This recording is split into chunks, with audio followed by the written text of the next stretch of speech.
de Dios. Vamos a la palabra del Señor en el segundo libro de Samuel, capítulo 11. Vamos a estar leyendo la palabra de Dios. Cuando usted lo tenga, por favor, ponerse de pie para reverencia a la palabra de nuestro Señor. Y leemos desde el versículo primero hasta el versículo 27, hasta el último versículo.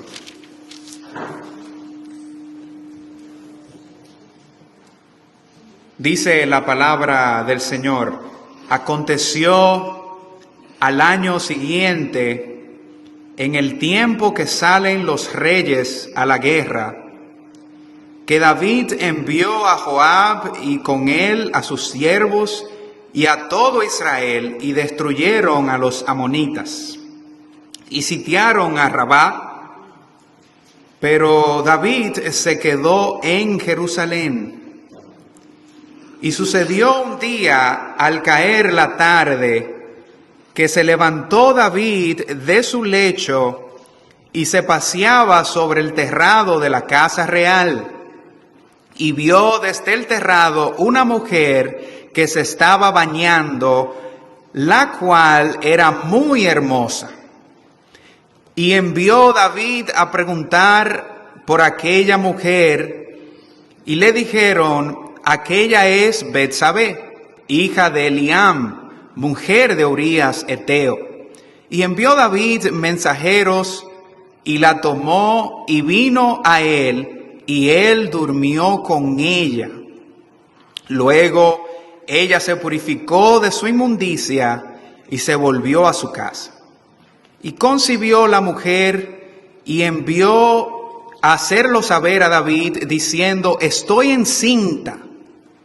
Entonces David envió a decir a Joab: envíame a Urías Eteo.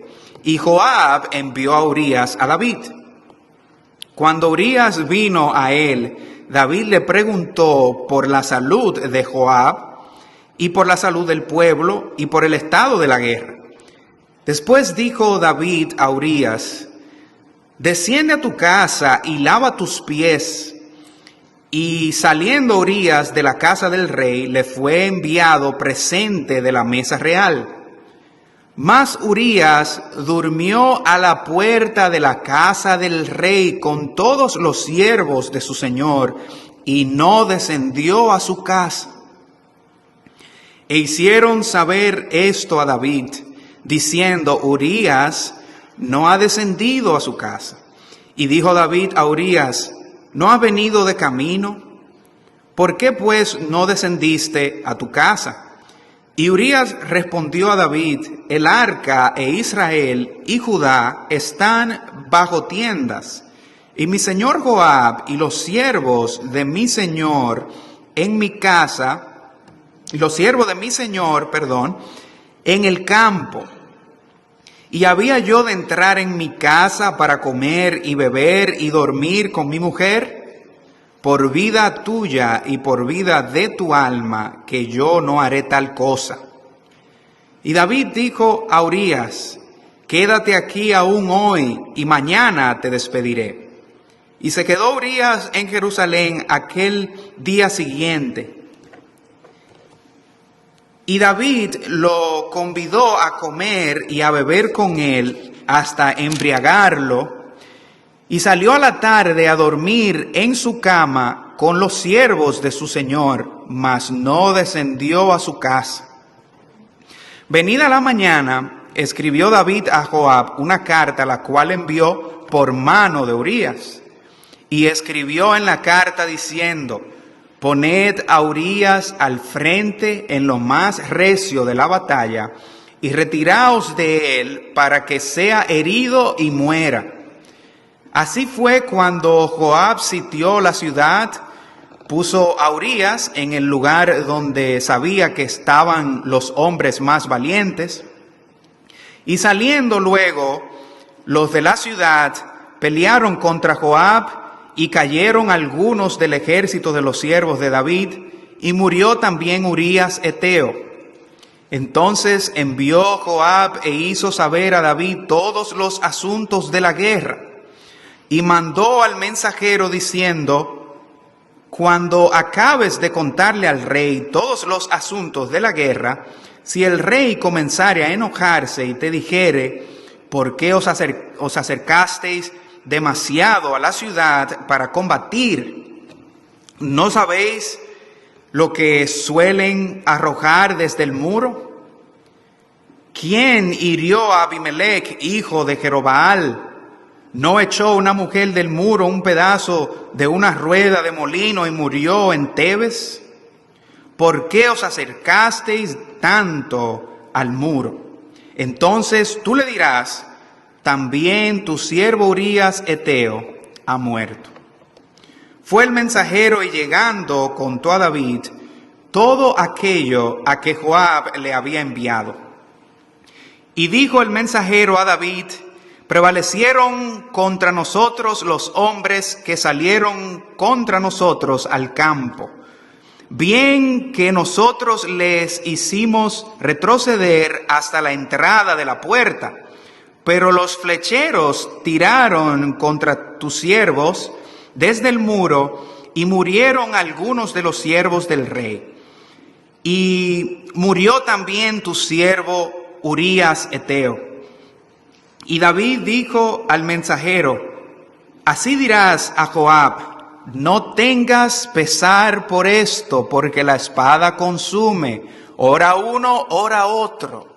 Refuerza tu ataque contra la ciudad hasta que la rindas, y tú aliéntate. Oyendo la mujer de Urías que su marido Urías era muerto, hizo duelo por su marido, y pasando el luto envió David y trajo a su casa. Y fue ella su mujer y le dio a luz un hijo. Mas esto que David había hecho fue desagradable ante los ojos de Jehová. Dios bendiga su palabra. Señor, estamos delante de tu palabra, estamos delante de tu presencia. Permítenos poder ser redargüidos, animados, fortalecidos por tu palabra. Que podamos, Dios, proclamarla en el poder del Espíritu Santo. En el nombre de Jesús. Amén. Este es, mis hermanos, sin duda, uno de los pasajes más impactantes y más sorpresivos y desconcertantes de toda la Biblia. Dice un comentarista bíblico que a veces cuando llegamos al capítulo 11 de 2 Samuel, queremos decir, como dijo David cuando le dieron la noticia de la muerte del rey Saúl: no lo anunciéis en Gad, ni deis las nuevas en las plazas de Ascalón. Es decir, que cuando leemos este texto, desearíamos buscar la manera de pasar la página. O como dijera alguien, correr un velo sobre lo que hemos leído.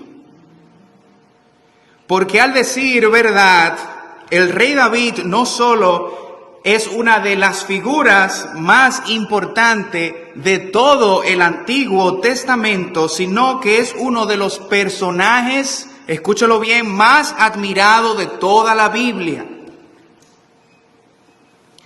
Y cuando nosotros vemos esto, si hay una cosa que nos llega a nosotros a la mente, si hay una pregunta que nos llega a nosotros al corazón, es ¿cómo pudo David haber caído tan bajo? Lo cierto es que esa es una de las razones por la que podemos confiar en la veracidad del relato bíblico, mis hermanos, porque si algo tiene la Biblia es, escúchelo bien, que no le oculta pecado a nadie. Y esta es una de esas porciones de las Escrituras que nos muestran a nosotros que verdaderamente el corazón del hombre está lleno de maldad, está lleno de iniquidad, porque el corazón del hombre busca constantemente alejarse de Dios y saciar sus deseos más íntimos y muchas veces más sucios.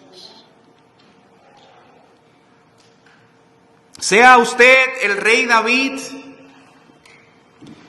o sea usted un simple transeúnte de este lado del sol, usted tiene que saber que de su corazón caído emanan malos pensamientos que desagradan a Dios.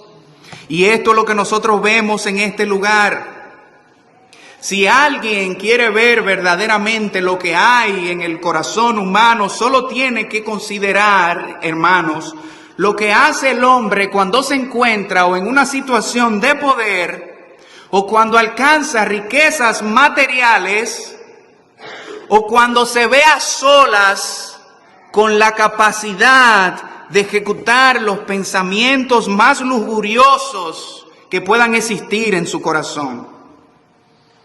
Tales tentaciones, queridos hermanos, son incluso capaces de derribar a uno de los hombres más grandes de fe de toda la palabra de Dios.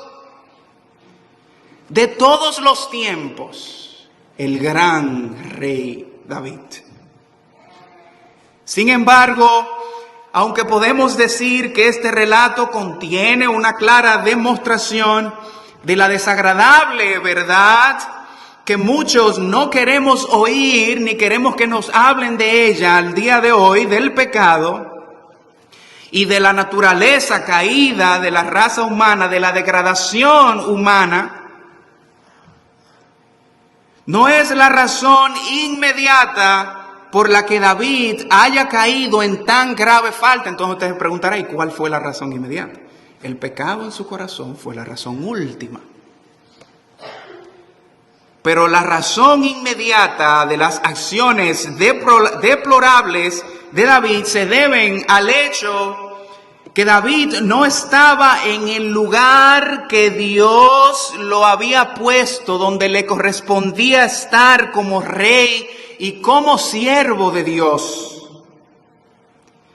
Si usted ve segunda de Samuel, capítulo 11, versículo 1, que leímos, dicen que todo el ejército, menos los que cabalgaban con David, se fueron a la guerra.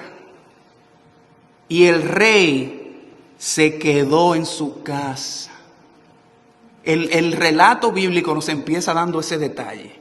Y cuando la Biblia nos da a nosotros un detalle, usualmente empezando un relato, todo lo que pende de ahí para abajo tiene que ver con ese detalle.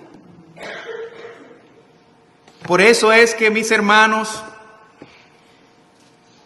he decidido titular este mensaje el día de hoy: cuando no hacemos lo que Dios nos ha llamado a hacer.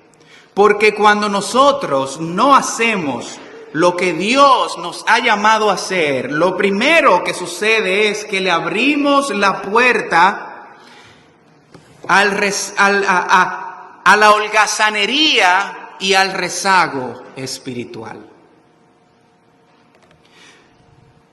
Samuel 11, capítulo 11, versículo 1 y versículo 2 nos dice que aconteció al año siguiente, que en el tiempo que salen los reyes a la guerra, que David envió a Joab con él y con él a sus siervos y a todo Israel, y destruyeron a los amonitas y sitiaron a Rabá, pero David se quedó en Jerusalén.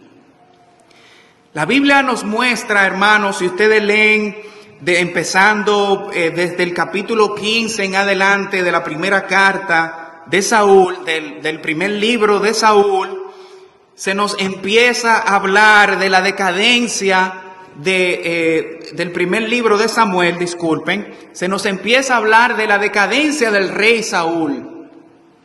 Luego se nos habla de cómo Dios ungió a David por rey por medio del profeta Samuel. Y luego se nos describe la persecución que entabló el rey Saúl contra este nuevo ungido de Jehová, de tal manera que David tuvo que ocultarse por mucho tiempo en el desierto, dice la palabra de Dios, y en otros lugares vagando por allí, a no ser que fuese encontrado por Saúl y fuese puesto bajo tal vez apresamiento o finalmente fuese exterminado por el rey Saúl. Pero después que el rey Saúl muere en batalla con los filisteos, la Biblia nos dice que David fue ungido en Hebrón, y después de haber reinado en aquel lugar por 7 años, Dios le colocó como rey y como juez de todo Israel. Y desde que David empezó a reinar en todo Israel, la Biblia nos dice que Dios entregó todos sus enemigos en sus manos, empezando desde los filisteos hasta los asirios y amonitas y muchos otros pueblos que una vez representaron un peligro existencial para la nación judía. Pero Dios no tan solo entregó en mano de David, sino que muchos de estos pueblos se convirtieron en tributarios, tenían que pagarle impuesto al rey David.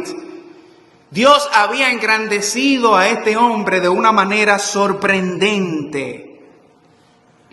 Y muchos comentaristas por esta causa osadamente dicen y sugieren lo siguiente. Ellos dicen que por el hecho de que David tenía tal grandeza, no debemos nosotros considerar a Saúl como el primer monarca oficial de la nación de Israel, sino a David. Imagínese usted el peso de la grandeza de este hombre, no tan solo para los judíos, sino para todas aquellas naciones que les rodeaban. Esto se debe claramente al hecho de que Dios estaba con David. Sus más grandes batallas, hermanos, encontramos en la Biblia que se le atribuyen a Dios. Si hay una historia de la Biblia tal vez que nosotros conocemos de principio a fin, es la historia del rey David. Los niños, nosotros le contamos desde muy pequeñito cómo David venció a aquel gran gigante por la fe llamado Goliat. Este hombre tuvo grandeza, tuvo estabilidad política, fue bendecido económicamente. No hubo un rey más grande en la historia de esta nación que David, excepto por Salomón económicamente, si se quiere. Sin embargo, mis hermanos, en este lugar el relato bíblico nos muestra a nosotros que cuando las tropas de David reanudaron su ataque, sus incursiones militares contra los hijos de Amón, que todavía no habían podido vencer, dice, después de haberle causado grandes estragos en sus últimos enfrentamientos, donde si usted lee el capítulo 10, David mató a más de 40,000 personas, dice que David se quedó en su casa. Ya lo único que le faltaba era tomar una sola ciudad, Soba se llamaba esa ciudad de los amonitas. Y después de esa victoria avasallante, David dice, ustedes no me necesitan. Y envió a Joab a la guerra y se quedó en su palacio en Jerusalén. Y no terminó lo que Dios lo había llamado a hacer, lo que Dios había puesto en su mano. No terminó lo que él empezó. Dios había llamado al rey David para hacer esto mismo que nosotros hemos repetido una y otra vez, rey, para ser un siervo de Dios que gana las batallas de Dios y dirige al pueblo de la nación judía hacia los propósitos divinos de Dios. Esa fue la tarea que Dios encomendó y Dios asignó a David. Ese fue el trabajo que le correspondía hacer de este lado a él. Él debía ir a la guerra, pero no lo hizo, dice la palabra de Dios. Así que en vez de eso, David se quedó en la comodidad de su palacio y abrazó la dejadez y la holgazanería, de tal manera que la Biblia nos dice que se levantaba de tarde. De tarde se paraba él de su cama. Para los que duermen hasta tarde. Y dice el versículo 2, y sucedió un día al caer la tarde, una vez más, que se levantó David de su lecho, de su cama, y se paseaba sobre el terrado de la casa real y vio desde el terrado a una mujer que se estaba bañando, la cual era una mujer hermosa. ¿Cuántos cristianos el día de hoy, así como David, prefieren quedarse en la comodidad de sus hogares para ver el servicio por internet o por la televisión, probablemente desde la comodidad de sus camas? ¿Cuántos cristianos no hay que para las cosas de Dios nunca tienen tiempo, pero son los primeros que se anotan en buen dominicano para las cosas del mundo? ¿Cuántos cristianos no hay el día de hoy que no crecen espiritualmente mediante la lectura de la palabra de Dios, la oración y mediante el estudio? ¿Usted sabe por qué? Porque la mayoría no tiene tiempo. Pero pregúntele por una serie de Netflix. Pero ¿cuántos cristianos, hermanos míos, no hay hoy en día que por causa de una situación de mera vagancia y holgazanería desatienden sus ministerios y sus llamados al servicio de la iglesia del Dios vivo? Y ustedes ven que abrazan un letargo eterno y nunca se paran de la silla. Cuando David se enfrentó a Goliat, les dijo allí a todos los soldados que estaban en aquel lugar, dice, no, soldados de guerra, experimentados en guerra, que estaban amedrentados por aquel gran gigante y por su estatura y por las palabras que decía. Dice David, ¿quién es este incircunciso que desafía a los escuadrones del Dios vivo? Y la palabra nos enseña que él fue y lo derrotó. Pero cuando le tocó, hermanos, enfrentar la muy sutil y a la vez letal comodidad y todas aquellas distracciones ilusorias de la carne, fue derribado conforme a su propia descripción del salmo que él le dedicó a Saúl y a Jonatán cuando fueron linchados por los filisteos. ¿Cómo han caído los valientes en medio de la batalla?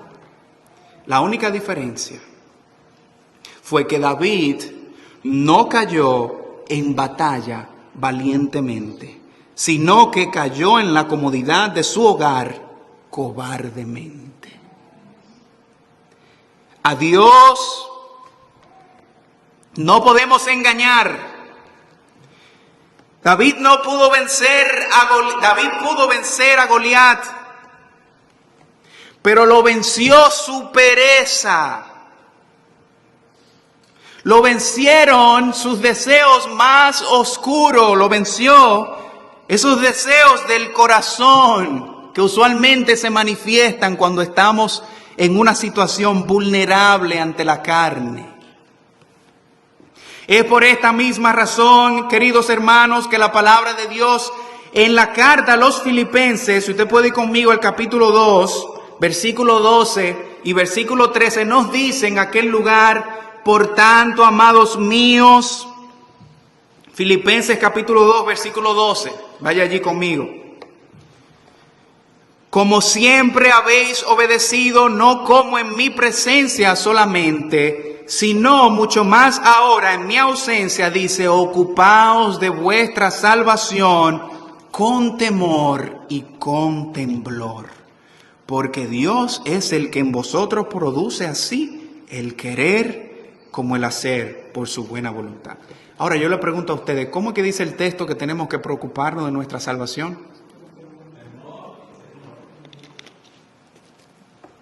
Con temor y temblor. Es indiscutible, mis hermanos, que en la Biblia la prerrogativa de salvar, el poder de salvar, le pertenece solamente y únicamente a Dios. Pero es también indiscutible que Dios le ha dado a los creyentes, a los que son salvos, la responsabilidad de lo que dice este texto, de ocuparse de su salvación como si ella dependiera incluso de ellos. Aunque no es así, depende de Dios, nuestra salvación. Así que mientras nosotros nos ocupamos en eso que Dios pone la responsabilidad de nosotros para que nos ocupemos en la salvación, dice que Él también produce conjuntamente con la actitud de desempeñar lo que Dios nos ha mandado, produce el deseo de querer como el hacer. Así que no tenemos excusas. Dios nos da el mandato, nos da las capacidades, nos da las habilidades y también pone el deseo en nosotros. La Biblia dice en Romanos capítulo 6, versículo 22, mas ahora que habéis sido libertados del pecado y hechos siervos de Dios, tenéis por vuestro fruto la santificación y como fin la vida eterna. El fruto de las personas que han sido salvadas por Dios, la Biblia dice que se llama santificación. Dios le ha dado la oportunidad de participar en el proceso de la salvación. ¡Qué hermoso, mis hermanos! No tan solo nos ha dado esa oportunidad cuando nos permite responder en fe a la proclamación de su palabra, a la proclamación del Evangelio, sino que también nos permite participar en la obra progresiva de la santificación. Cuando Dios nos aparta para Él, nos santifica. ¿Ok? Pero luego es que empieza un proceso, que ese proceso es larguísimo, déjeme decir. ¿Ok? Toma muchos tropiezos, toma mucho levantarse, caerse, en ocasiones pecar por nuestras debilidades. Pero Dios, sabiendo todo eso, que va a tomar todo eso, aún así decide poner parte de la responsabilidad en nuestras manos. Usted sabe qué pasa si nosotros no atendemos nuestra salvación. Por eso es que es tan importante. Y hacemos lo que Dios nos ha llamado a hacer en este mundo, hermanos. Usted tiene que saber, David, sabemos aquí, es lógico, no hay duda, era el rey. Pero usted, ¿a qué lo ha llamado Dios? A usted. Aparte de la salvación y de cuidar su consagración para con Dios, ¿está usted atendiendo los llamados de Dios? ¿Está usted desarrollando los dones de Dios? ¿Está usted creciendo en santidad para con Dios? ¿Qué es lo que está haciendo? Pregúnteselo a usted mismo. Pues muchas veces estamos haciendo muchas cosas y no estamos haciendo nada.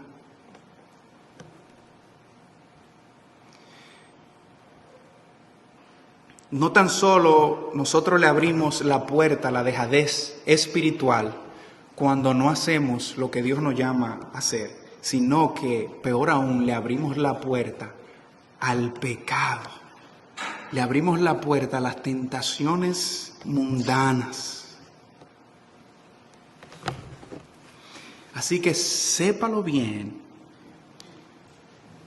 Uno de los primeros pasos hacia el pecado es el letargo espiritual. Mire cómo el escritor bíblico nos sigue diciendo que David, después de haberse levantado de su lecho, buscando tal vez la comodidad, algunos dicen buscando la brisa fresca tal vez de la tarde, que ofrecía aquella terraza del palacio, dice que se fue a aquel lugar y que estando allí vio a una mujer que era muy hermosa y que se estaba bañando. Bueno, la palabra que utiliza ahí en hebreo, bañando, quiere decir que se estaba sumergiendo en agua. Por lo tanto, nosotros deducimos que como ella se estaba bañando, estaba sumergiéndose en agua y demás, pues no se estaba bañando con ropa. ¿Usted entiende? Entonces, lo que David vio allí fue a una mujer desnuda bañándose delante de él. Así que solo imagínese usted lo que estaba ocurriendo allí en aquel lugar. El uno deleitándose en su carne y la otra deleitándose en que otro, en este caso el mismo rey, se deleitaba viendo su desnudez. Sí, mis hermanos, porque de seguro que esta mujer, si sabía algo, era que su vecino era el rey David, era el mismísimo rey de Israel, y también sabía que la terraza del rey quedaba ubicada de tal manera, que se podía ver allí todo. O sea, al lado suyo no vive el rey y usted no lo sabe. Y allí estaba David desde los bleachers, como dicen en inglés, desde las gradas. Bueno, los bleachers, yo creo que de ahí que viene la palabra dominicana, brechero. Yo creo que de ahí que viene esa palabra. Sí, es verdad, porque estaba desde los bleachers. Estaba ya en su terraza, bleachers, brechero, ¿no? Y estaba allí, porque el brechero, el arte de brechar, requiere que usted se esconda y que busque un lugar, ¿no? Eso es lo que todo dominicano entiende por brechero. Yo no le voy a preguntar si aquí yo espero que nunca haya habido de ese tipo de personas aquí. Pero mire, estaba allí este hombre y vio a esta mujer desnuda. Y si usted es un buen cristiano, caballero, y usted ve eso, pues empántese de ahí, salga corriendo. La Biblia dice que, discúlpenme los argentinos que están acá el día de hoy, cuando nosotros decimos empántese de ahí, es que salga corriendo. Para que me entiendan bien y demás hermanos que están aquí. Pero David no hizo eso, se quedó allí apreciando todo lo que la naturaleza tenía que darle. Pero ese no fue el problema solamente, el problema fue que después de que David vio lo que vio, le gustó. Y no tan solo le gustó, sino que dice que mandó a llamar a esta mujer y ejerció, porque él tenía influencia, era el rey. Y ella quería porque se acostó, no nos dice que ella le puso, mira, yo estoy casada, se acostó con David. Así que hermanos, la palabra de Dios nos manda especialmente a los hombres a cuidar nuestros ojos. Hay quienes dicen que cuando usted pasa más de 3 segundos mirando lo que no le conviene, ya usted ha pecado. Y después de ahí, de esos 3 segundos, usted sabe lo que pasa, vea, eso se va al corazón. Y ahí empieza usted a maquinar. Cuando ya usted pasó 3 segundos, perdió la batalla. David no perdió la batalla, David perdió los escrúpulos. Por eso el Señor condena la codicia del corazón, y dicen, miren, la codicia del corazón es tan repulsiva ante Dios como el mismo adulterio, porque todo el que codicia en su corazón, digo el Señor Jesucristo, ya ha adulterado. Mateo capítulo 5, versículo 28. Sin embargo, David no se conformó con eso. Pero lo primero que debemos decir aquí en cuanto a esto es, damas, por favor, cuiden sus cuerpos, cuiden la integridad de su vestimenta, de cómo ustedes no se visten. No importa si usted se encuentra debajo del sol, sobre la arena, en la playa. Si usted es cristiano en cualquier lugar. ¿Okay? Damas, cuiden cómo ustedes se visten. La Biblia manda a las damas cristianas, dice a vestirse, 1 de Timoteo capítulo 2:9, a vestirse con pudor y modestia. Ustedes saben que los hombres que estudian la Biblia, usualmente cuando están estudiando la Biblia, buscan qué significan estas palabras que nosotros vemos en la Biblia. Bueno, lo digo por un hombre, pues yo soy un hombre, no soy una mujer. Las mujeres debieran hacer lo mismo, especialmente con esos pasajes que hablan de ellas. ¿Ok? Busque usted qué significa eso con pudor y modestia. Y luego pregúntese a usted, ¿yo me estoy vistiendo así? Así que de igual manera, tanto el hombre como la mujer deben de tener pendiente que si nosotros le abrimos la puerta al pecado y a las tentaciones de este mundo, las mismas traerán consigo consecuencias desastrosas. Por esto es que la Biblia dice en la carta de Santiago, capítulo 1, versículo 13, vaya conmigo allí a aquel lugar, y hasta el versículo 15. Dice la palabra de Dios, cuando alguno es tentado, no diga que es tentado de parte de Dios, porque Dios no puede ser tentado por el mal, ni Él tienta a nadie. Sino que cada uno es tentado cuando de su propia concupiscencia es atraído y es seducido. Entonces, dice el versículo 15, la concupiscencia después que ha concebido da a luz el pecado, y el pecado siendo consumado da a luz muerte. Usted sabe que David no sabía todo lo que le iba a provocar este desliz. Pero sepa que cuando nosotros cometemos pecado, la Biblia dice que ese pecado da a luz muerte. Y la primera consecuencia de los pecados de David la vemos en el versículo 5. Betsabé queda embarazada. Hay un problema ahora, ¿verdad? Esta mujer está embarazada, tiene su marido, su esposo, y yo soy el rey de Israel. Entonces la desesperación de David, segundo problema, hizo que éste mandara a buscar al esposo de esa mujer, a Urías, esposo de Betsabé. Y usted sabe qué era lo que quería David. No quería jugar ajedrez con él. Lo quería mandar para que se acostara con su mujer, para él poder encubrir el engaño. Vea los versículos 6 al 9.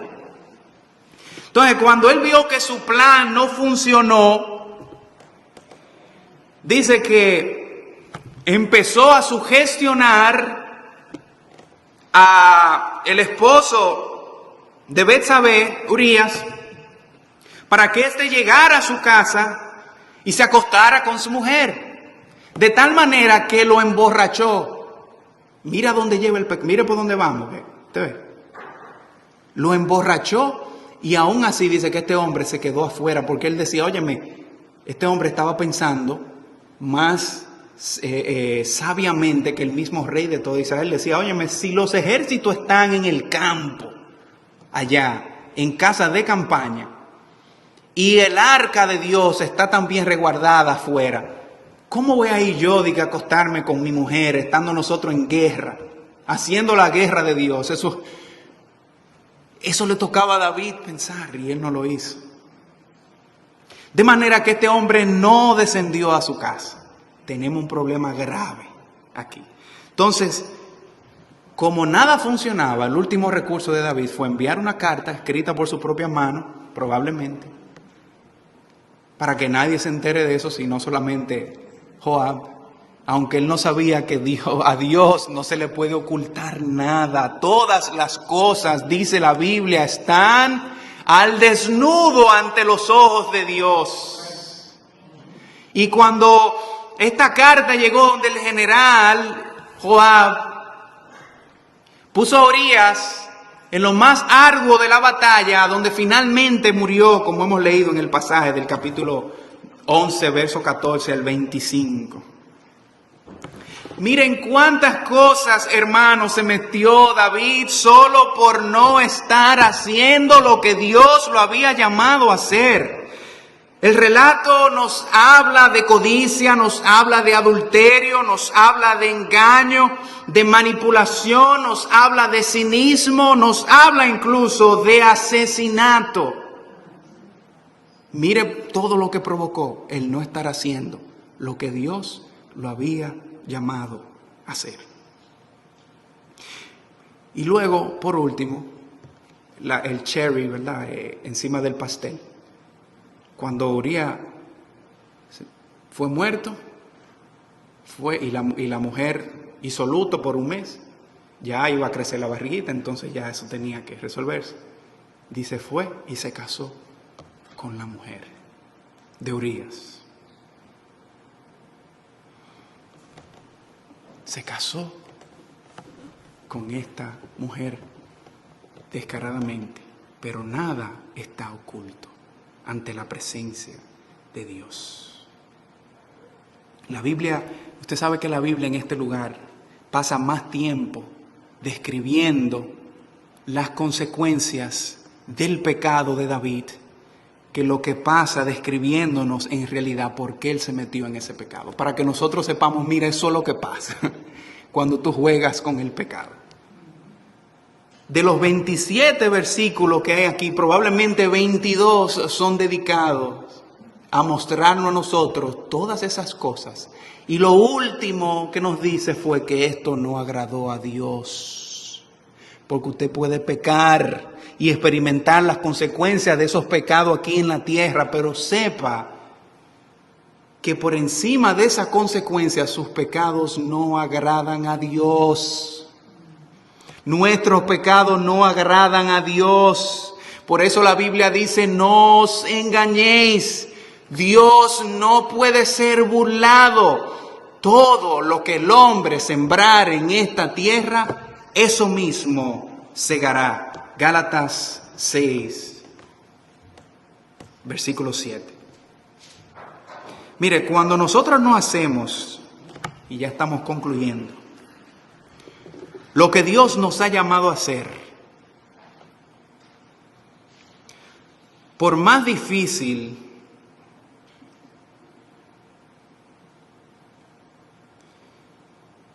que sea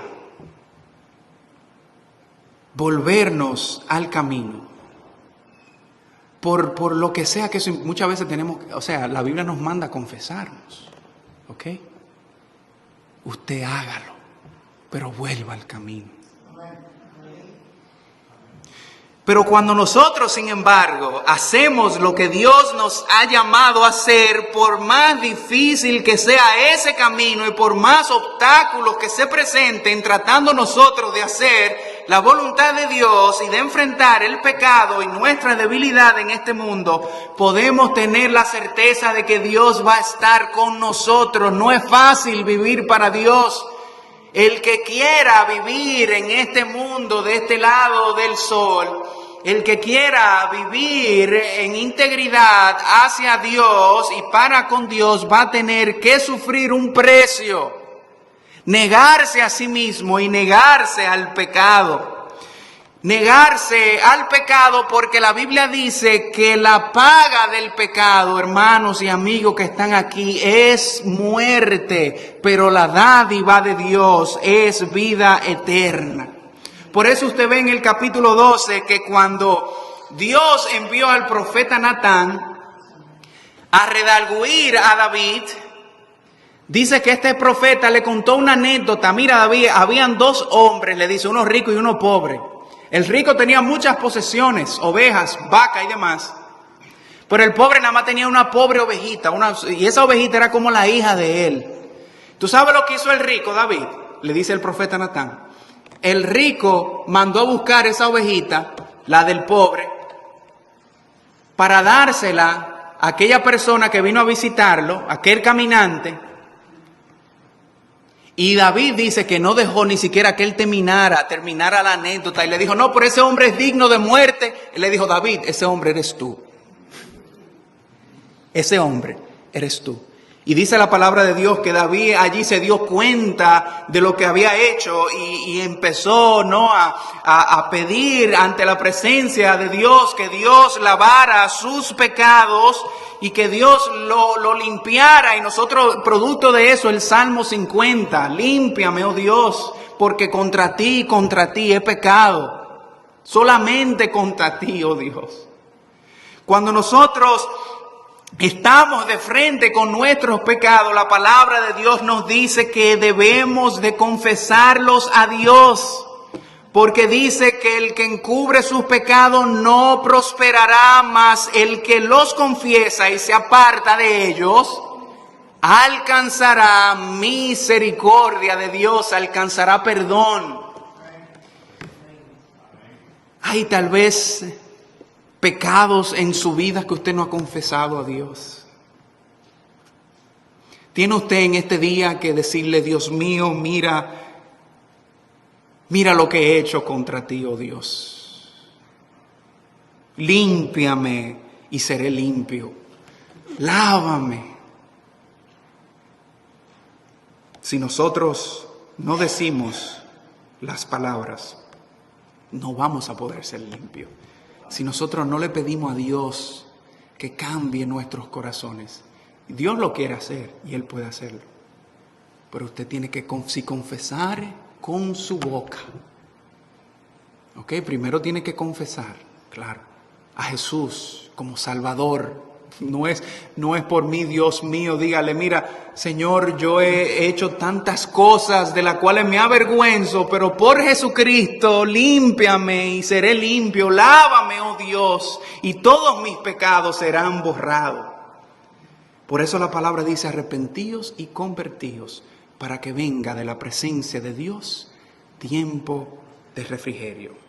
Finalmente, el relato nos dice que el castigo de David fue la muerte de aquel hijo que había concebido Betsabé, de aquella terrible situación pecaminosa que hemos estado viendo.